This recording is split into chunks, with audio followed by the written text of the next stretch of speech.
And here's something that I'm particularly proud of. Well, I should say that my husband is, because these are a type of zucchini that are Italian variety called Romanesco. And you see they still have their cute little flower heads on. And I just want to cut those up and show you how cute those are, because they have kind of a ratchet look to them. So there are my zucchini pieces, and then later on I'll add some yellow zucchini and some tomatoes, and these can be stuffed.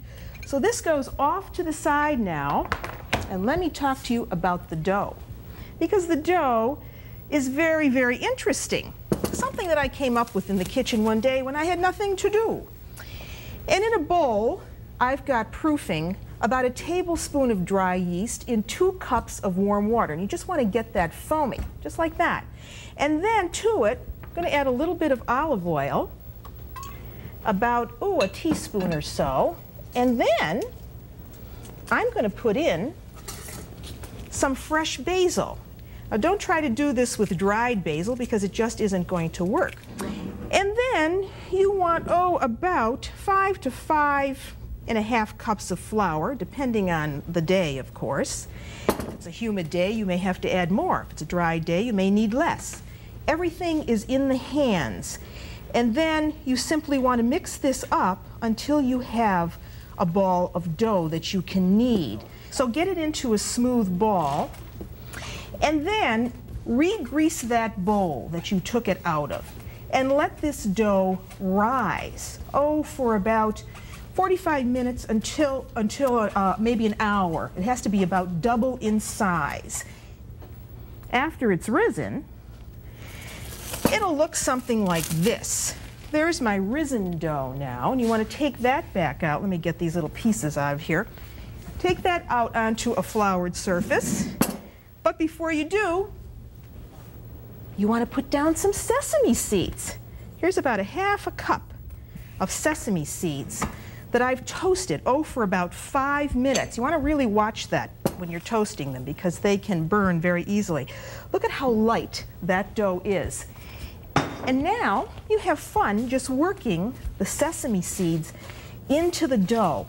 And I love this because this gives an absolutely wonderful texture to this dough. And then you have to put that back in the dough, in the bowl, and let that rise one more time. So you want to cover that. So let me do that. And then, I have to wash my hands now because they're full of dough. Then you want to roll that dough out. And this dough that I've just made for you is enough to make 2 pizzas.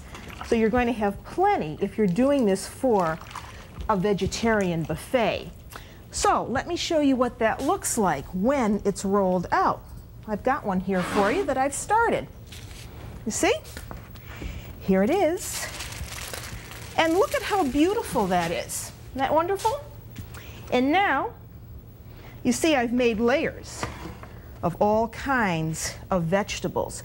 So I want to go on with, some tomato. And here we're using plum tomatoes. If you don't have plum tomatoes, well, you can use something else. You could use cherry tomatoes. And then some yellow zucchini is nice with this. You see, and these are going on raw, so you can really use up all of those ingredients from your garden. So that looks good. Then you want to put on a little bit of olive oil. So that goes over the top. And here again, you can be creative with those herbs that you have in your garden. You could put on some fresh basil again, or you could use dried oregano. Now that's really the only herb that I like to use, dried. So there, that's ready to go. That's going into a 425-degree oven.